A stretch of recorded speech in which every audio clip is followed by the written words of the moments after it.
Mesdames et messieurs les parlementaires,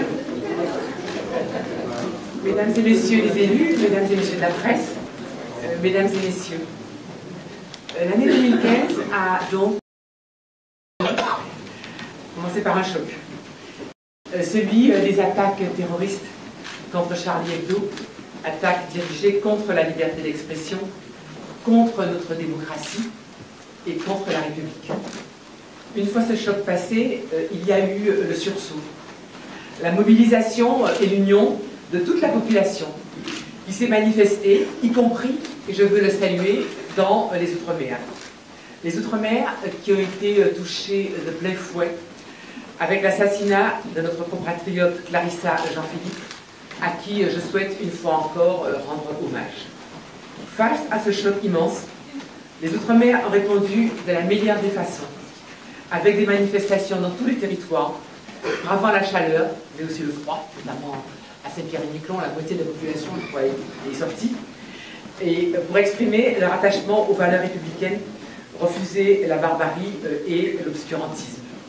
Nos territoires sont concernés par le souci de lutter contre le terrorisme et contre tout ce qui peut l'engendrer. Les événements tragiques nous ont permis aussi de mesurer le rôle et le courage de la presse pour faire vivre la liberté d'expression, pour nous faire partager les réalités du monde, et je dois dire aussi de mesurer la responsabilité qui peut être la sienne en certains moments pour dire, ne pas dire, un certain nombre de choses. Nous savons qu'il y a eu, depuis cette date, beaucoup d'efforts qui ont été faits et de mesures qui ont été annoncées pour la sécurité dans notre pays.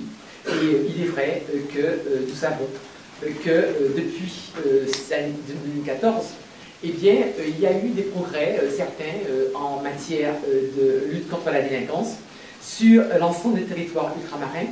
Les actes sont en retrait de près de 2% par rapport à 2013. Alors c'est vrai que nous partons d'un niveau qui est extrêmement élevé, et comme je vois Gabriel Carabet, on nous dit souvent que la Guadeloupe est parmi les territoires de la République qui sont les plus menacés par la violence. Alors évidemment, ma fibre militante me fait dire aussi que dans ces violences, il y a aussi beaucoup de femmes qui meurent de par le fait de leur compagnon ou de leur amour. Donc ce sont des sujets souvent domestiques. Donc on doit aussi travailler sur ça, mais il y a un niveau de violence parfois dans les relations dans les départements et notamment en Guadeloupe, qui pour nous est quelque chose d'assez inacceptable et sur lequel nous devons vraiment travailler. Les cambriolages, d'après les chiffres, ont aussi baissé, ce qui est plutôt une bonne nouvelle. Mais nous savons aussi que finalement, bien entendu, dans les Outre-mer, nous avons à relever le défi de la sécurité, mais nous avons surtout à faire en sorte qu'ils puissent prendre toute leur place dans la République, car nous considérons que si depuis 2 ans les choses vont mieux, eh bien pour autant nos territoires n'ont pas été précédemment considérés à la hauteur nécessaire, et aujourd'hui nous avons le sentiment qu'ils sont en train de reprendre véritablement un peu l'importance qu'ils doivent avoir dans les préoccupations de nos principaux, de nos gouvernants, et notamment du Premier ministre et du Président. Nous avons ainsi, et vous le savez puisque vous y avez battu avec nous là-dessus, on a pu obtenir des engagements financiers qui sont tout à fait volontaristes, qui sont constants. Nous avons une situation jusqu'en 2017 qui est pratiquement stabilisée, qui en tout cas nous sommes sûrs d'où nous allons, et nous savons que ce sont des flux financiers qui sont en augmentation et qui nous permettront de bâtir pour les Outre-mer un programme d'action qui soit suffisant. Nous avons aussi, et là c'est mon prédécesseur, Victorin Lurel, à qui il faut rendre hommage, nous avons donc cette loi contre le pouvoir d'achat et contre la vie chère qui a été votée par vous. Et aujourd'hui, puisque notre tâche est de faire en sorte que cette loi qui a été votée soit appliquée correctement et que demain, la vie chère soit, la lutte contre la vie chère soit une réalité dans tous les Outre-mer. Alors, je tiens à dire que le gouvernement a respecté ses engagements en faveur du monde économique. Et ce midi, nous étions au vœu de la FEDOM et ça a été reconnu très loyalement par le président de la FEDOM qui s'est félicité de certain nombre d'avancées que nous avions pu obtenir. Et nos objectifs tels qu'ils ont été précisés dans la feuille de route pour la croissance et l'emploi outre-mer, que nous pourrons décliner dès le début de 2015, c'est de stimuler la production locale de valeur ajoutée, de développer le tissu économique des PME tourné vers l'innovation, l'adaptation, et de décliner localement, et là j'ai exprimé à nouveau cette volonté auprès des entreprises ce matin, c'est de décliner localement les contreparties au bénéfice du CICE renforcé que nous avons obtenu pour les Outre-mer, puisque ça va être, c'est 6% pour la France en métropolitaine, et dans les Outre-mer, nous allons avoir 7,5% pour cette année et 9% à partir de 2016, ce qui signifie que le coût du travail est significativement allégé et que par conséquent, nous pouvons espérer, voire nous attendre, voire demander avec certaine insistance,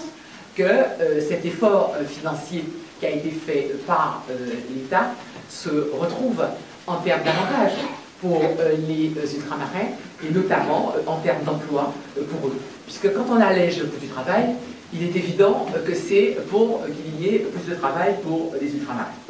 Alors aujourd'hui, nous avons donc à travailler avec les entreprises pour que ces efforts se traduisent en emploi concret, mais nous devons aussi, me semble-t-il, maintenant que nous avons posé des bases économiques qui sont plus solides, nous devons faire en sorte que dans les Outre-mer, eh bien, finalement, nous arrivions à améliorer la vie quotidienne des gens.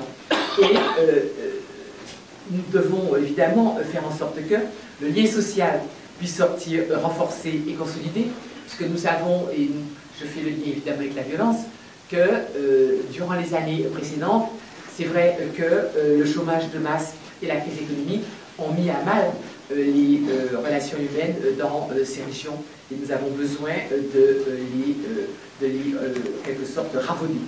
Je voulais aussi rappeler que ce que nous devons faire, me semble-t-il, et les événements qui se sont produits en début d'année nous y incitent encore plus. Nous devons évidemment avoir une action résolue dans le domaine du logement, de la jeunesse, de la santé et de la cohésion sociale. C'est ce que nous appelons un agenda social qui doit être décliné au cours de l'année 2015. Donc d'abord, évidemment, le logement, l'habitat insalubre. Non seulement c'est inacceptable, mais il faut aussi se dire comment vivent ces gamins qui grandissent dans des conditions matérielles aussi dégradées. Et par conséquent, nous devons essayer de répondre à cette attente de nos compatriotes pour accéder à un logement décent. Et malheureusement, c'est aujourd'hui encore trop long pour que ces évolutions puissent se faire et que nous les sortions de l'habitat insalubre, que nous les sortions de la précarité de ceux qui habitent sur les 50 pages métriques, etc., etc. C'est des sujets que vous connaissez bien.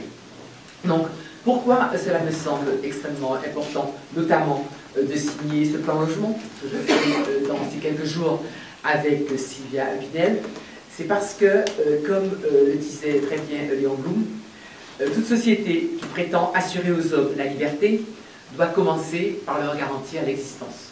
Et trop souvent dans les Outre-mer, on est encore sur des notions élémentaires de survie ou de vie décente. Donc il faut véritablement que nous puissions arriver à avancer significativement. Et je crois que si nous sommes parvenus trop souvent à obtenir du gouvernement, du Premier ministre et du Président des arbitrages qui nous semblent extrêmement satisfaisants, c'est parce qu'ils sont conscients de ce que dans les Outre-mer, nous avons encore aujourd'hui beaucoup d'efforts à faire pour arriver simplement à ce que la population puisse vivre décemment.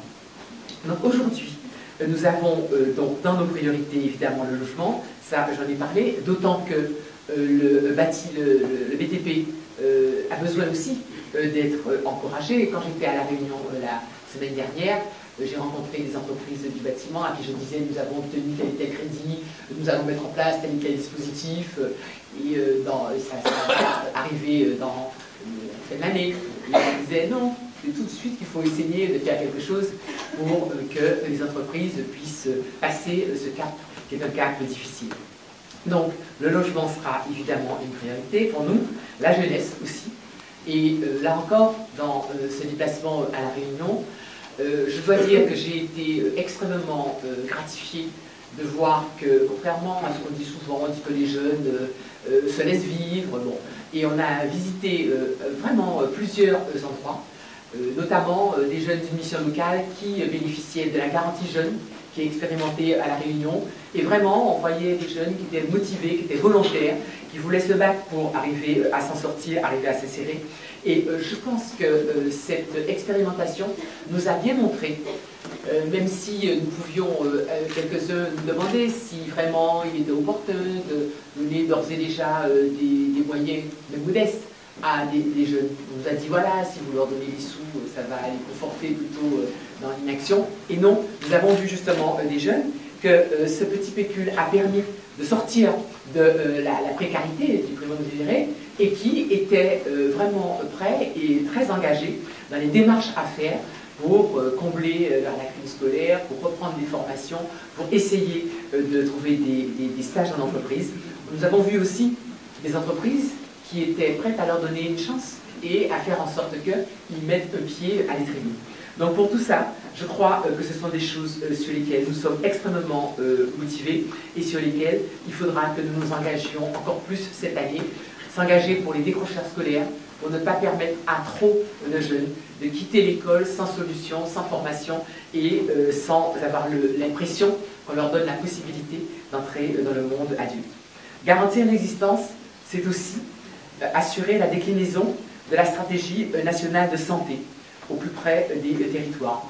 Les rapports dont nous disposons nous montrent qu'il y a aujourd'hui dans les Outre-mer des défis sanitaires extrêmement importants et une situation sanitaire qui est pas mal dégradée par rapport à la métropole.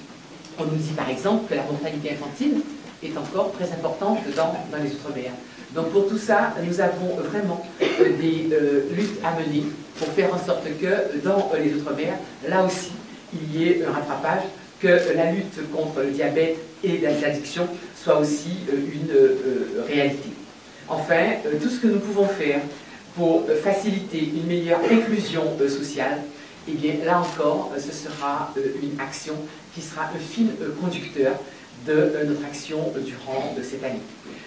Nous savons que nous avons affaire à des mutations démographiques qui sont assez étonnantes, puisque nous allons avoir dans les Outre-mer les deux régions les plus jeunes entre la Guyane et Mayotte, et des régions qui commencent à être parmi les plus âgées, pour lesquelles il faudra là encore mettre sur pied des politiques qui sont les politiques nouvelles. Puisque le sénateur Larcher, je voudrais quand même dire que quand on dit que c'est des territoires âgés, ça signifie aussi... non, mais ça veut dire aussi peut-être que durant toute leur vie professionnelle, les Martiniquais qui vivent ici ont rêvé de retourner au pays. Par conséquent, c'est en revenant aussi au pays qu'ils accroissent les effectifs de personnes âgées. Ce n'est pas simplement parce que la population de la Martinique est devenue massivement âgée. Et je dois dire que comme beaucoup de gens aujourd'hui, même métropolitains, trouvent qu'on vit bien dans les Outre-mer, eh bien aussi très souvent, ils partent passer leur retraite au soleil, ils en sont très heureux, nous aussi, mais du coup ça signifie qu'il faut qu'on prévoie les équipements nécessaires pour que, après les premiers temps où la retraite se passe bien, eh bien qu'on puisse prendre en charge des personnes du 4e âge. C'est quelque chose d'extrêmement important. Voilà, donc tout ça, c'est l'agenda social sur lequel nous aurons à travailler. Alors, dernier point sur lequel nous avons à continuer à travailler ensemble, parlementaires, élus et cabinet, c'est tout ce qui concerne les relations avec la Commission européenne. Où, comme vous le savez, nous progressons, mais souvent au rythme européen, c'est-à-dire sûrement, mais avec un peu lentement.